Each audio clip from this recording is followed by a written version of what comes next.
Hi, welcome to our Quick Tips videos. Today is part 2 on cognitive diffusion. My name is Lisa Tanner. I'm the clinical director and co-founder here at the Santa Rosa Center for Cognitive Behavioral Therapy.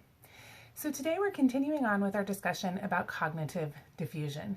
If you missed part 1, definitely go back and check it out because it'll give you more information on how we're using these tools to be able to get distance from our troubling thoughts or feelings that are causing depression, anxiety, or feelings of overwhelm.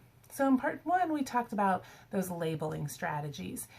When the thoughts come up of things like I can't handle this or this is too much, rather than just having that thought, what we want to do is pause and label it and say, I'm having the thought that this is too much, or I'm having the thought that I can't handle this. And that by doing that, we're helping ourselves get some distance. So what we're going to be talking about today is another diffusion strategy that is oftentimes referred to as leaves in a stream. And so what this strategy is about is once we have labeled the thought and realizing that it is just that, a thought that we are having, not necessarily reality or something we need to jump in with, that doesn't necessarily automatically make it go away. And so the interventions that are oftentimes referred to that are similar to this concept of leaves on a stream, what we do is we take that thought and we imagine that we're putting it on a leaf that is floating in a stream. Now, the idea with this is that the current, so how quickly that leaf moves down the stream, changes from day to day and moment to moment. Sometimes it might be a very fast moving stream. Other times it might be a very slow moving stream, or not moving really, it feels like at all, feeling a little bit more like a pond than a stream. But the idea is not that we put it on the leaf and then rapidly send it swooping down the stream, but that we put it on the leaf and let the stream do whatever it is going to do with the thought. And so for this metaphor, I oftentimes, even though it's traditionally done with a leaf, I oftentimes like to think of it more as a boat on the stream. And the reason why I like to think of it as a boat on the stream, or maybe a river to give us a little bit more room for that boat image, is because then it helps me to evaluate a little bit better whether or not I have hopped in the boat with my thought or not.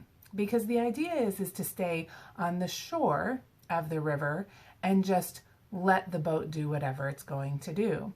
So I have that thought, this is too much for me to handle. I recognize that it is a thought. I am having the thought that this is too much to handle. And then I decide I'm going to place it in the boat and just let the boat do whatever it is going to do. If I notice myself starting to get a little bit more anxious or worked up or overwhelmed, I can pause for a second and say, wait a minute, have I jumped into the boat with this thought? Am I engaging with it, rolling around on it, interacting with it more? Let me hop out of the boat and come back onto the stream and let the river do whatever it's going to do. And I can make some observations, like I was saying before.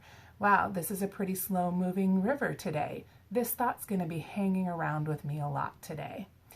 And again, it's this mixing of that labeling and the leaves on the stream that is helping me to get distance or to diffuse from my thought.